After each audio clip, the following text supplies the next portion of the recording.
Welcome to my YouTube channel my friends first stair IAS. चलिए हम अपनी अगले नेक्स्ट टॉपिक की ओर बढ़ते हैं। पेज नंबर हमारा 12 चल रहा है। आईएएस प्री एग्ज़ाम में आए हुए सवाल को डिस्कस करते हैं। सवाल हमारा 49 हो चुका था, अब हम 50 करते हैं। बोधिसत्व, एक सेकेंड। बोधिसत्व पद्मपाणि का चित्र सर्वाधिक प्रसिद्ध और प्रायः चित्रित चित्रकारी है जो अजंता में है, बी बादामी में है, सी बाग में है, डी एलोरा में है। इसका हमारा सही आंसर हो जाएगा ए अजंता में। चलिए व्याख्या कर लेते हैं।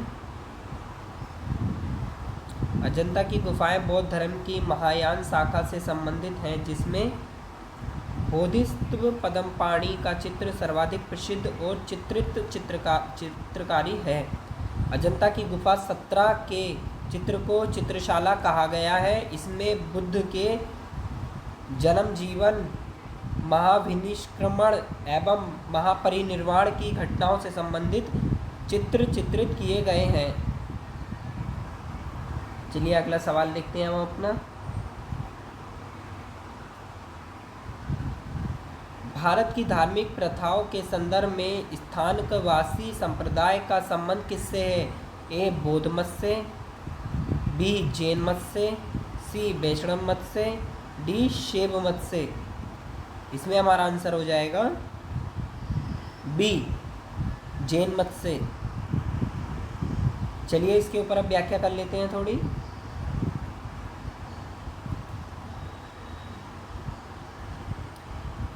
स्थानकवासी जैन संप्रदाय श्वेतांबर का एक आधुनिक उपसंप्रदाय है। इस संप्रदाय की स्थापना 17वीं सदी में लोकाशा के नेतृत्व में हुई थी, जो पहले लुपांक या लोकागच्छ कहलाने वाले आमूर्ति पूजक संप्रदाय के सदस्य थे। लुपांक तथा लोकागच्छ दोनों समूहों की आस्था इस तर्क पर आधारित है कि जैन धर्मशास्त्रों में मूर्ति पूजा का उल्लेख नहीं है। इस समूह को कभी कभी ढूंढिया खोजने वाला भी कहते हैं। स्थानकवासियों से एक और समूह तेरापंथी निकला, जिसकी स्थापना 18वीं सदी में आचार्य भिक्खु ने की थी। चलिए अगला सवाल देखते हैं। सवाल नंबर हमारा है 52। भारतीय इतिहास के संदर्भ में निम्नलिखित में से कौन भावी बुद्ध है जो संसार की रक्षा हेतु अवतरित होंगे? ए अवलोकितेश्वर, बी लोकेश्वर, सी मैत्रेय, डी पद्मपाणि। इसमें हमारा आंसर हो जाएगा सी मैत्रेय। चलिए व्याख्या कर लेते हैं।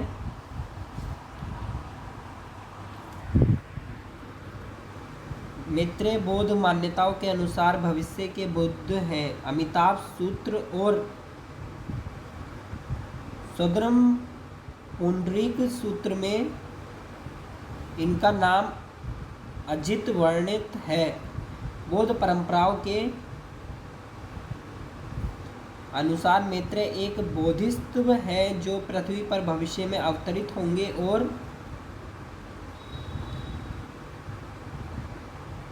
बुद्धित्व प्राप्त करेंगे तथा विशुद्ध धर्म की शिक्षा देंगे। ग्रंथों के अनुसार मैत्रेय वर्तमान बुद्ध गौतम बुद्ध के उत्तराधिकारी होंगे। मैत्रेय के आगमन की भविष्यवाणी एक ऐसे समय में इनके आने की बात कहती है जब धरती के लोग धर्म को विस्मृत कर चुके होंगे। चलिए अगला प्रश्न की ओर बढ़ते हैं अपने। 53। निम्नलिखित में से किस उभारदार मूर्ति शिल्प, रिलीफ, स्कल्पचर, शिलालेख में अशोक के प्रस्तर रूप चित्र के साथ रानियों अशोक, राजा अशोक उल्लिखित है? ए कंगनहल्ली, बी सांची, सी शाहबाजगढ़ी, डी शोहगोरा। इसमें हमारा आंसर हो जाएगा ए कंगनहल्ली। चलिए व्याख्या कर लेते हैं इसकी।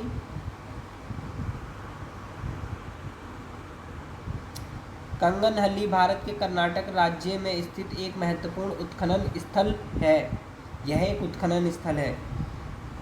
यहाँ से एक प्राचीन बौद्ध स्तूप प्राप्त हुआ है। इसके साथ ही यहाँ से चैत्य गृह और अन्य स्तूप भी प्राप्त हुए हैं।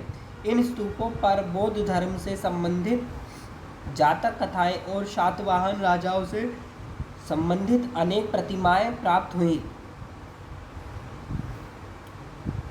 इस स्थल पर कुल मिलाकर 145 उत्कीर्ण लेखों की प्राप्ति हुई है। इनमें से सबसे महत्वपूर्ण लेख मौर्य सम्राट अशोक से संबंधित है, जिसमें उसे राण्यो अशोक के रूप में उल्लेखित किया गया है।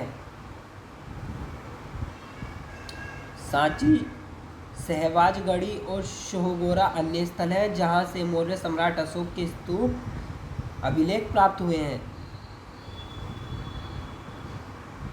चलिए अगले प्रश्न की ओर बढ़ते हैं।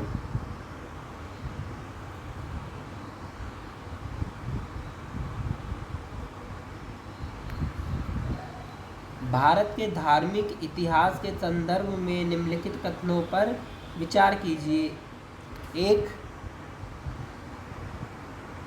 स्थविरवादी महायान बौद्ध धर्म से संबंध है। 2, लोकोत्तरवादी संप्रदाय बौद्ध धर्म के महासंघिक संप्रदाय की एक शाखा थी। 3,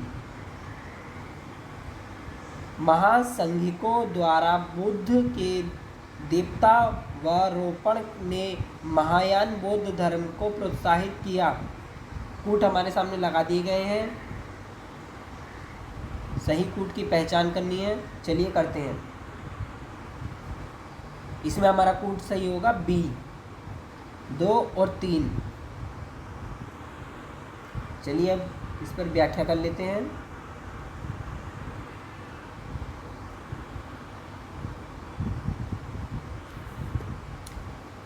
बी, भारत के धार्मिक इतिहास के संदर्भ में दिए गए सही कथनों का विवरण निम्न प्रकार है। स्थविरवादी हीनयान बौद्ध धर्म से संबद्ध है, जिसका अर्थ होता है श्रेष्ठ जनों की बात।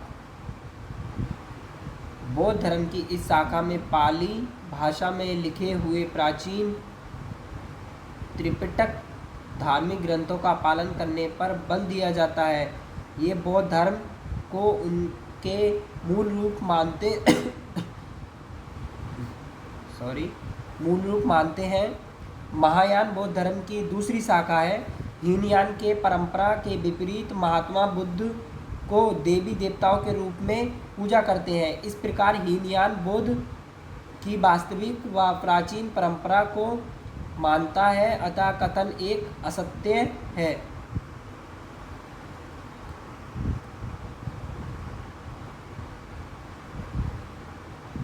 लोकोत्तरवादी संप्रदाय बौद्ध धर्म के महासंघिक संप्रदाय की एक शाखा थी, जो वैशाली की बौद्ध संगति में अलग हुई थी।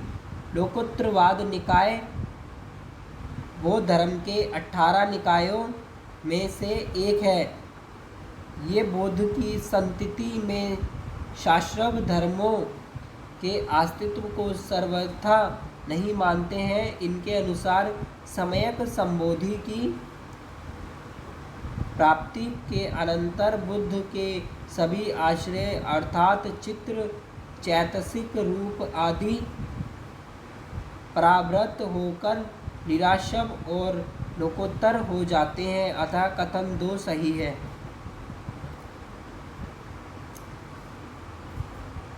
तीसरा बुलेट पढ़ते हैं। महासंघिकों द्वारा बुद्ध की देवत्वरोपण ने महायान बौद्ध धर्म को प्रोत्साहित किया। चौथी बौद्ध संगति में महायान हीनयान से अलग हो गया और इसने संस्कृत को बढ़ावा दिया तथा बुद्ध को देवता के रूप में मानकर पूजा पाठ को बढ़ावा दिया, अतः कथन 3 सही है। इस प्रकार विकल्प बी सही उत्तर है। चलिए अगले प्रश्न की ओर बढ़ते हैं। काफ़ी बड़ा प्रश्न है ये। निम्नलिखित में से किस शासक ने अपनी प्रजा को इस अभिलेख के माध्यम से परामर्श दिया? कौन से राजा ने अपने अभिलेख से सलाह दी प्रजा को? कोई भी व्यक्ति जो अपने संप्रदाय को महिमा मंडित करने की दृष्टि से अपने धार्मिक संप्रदाय की प्रशंसा करता है या अपने संप्रदाय के प्रति अत्यधिक भक्ति के कारण अन्य संप्रदायों की निंदा करता है, वह अपितु अपने संप्रदाय को गंभीर रूप से हानि पहुंचाता है। देखते हैं कौन राजा है अपना। ए अशोक, बी समुद्रगुप्त, सी हर्षवर्धन, डी कृष्णदेव राय। इसमें हमारा सही आंसर हो जाएगा अशोक, सम्राट अशोक। चलिए व्याख्या कर लेते हैं।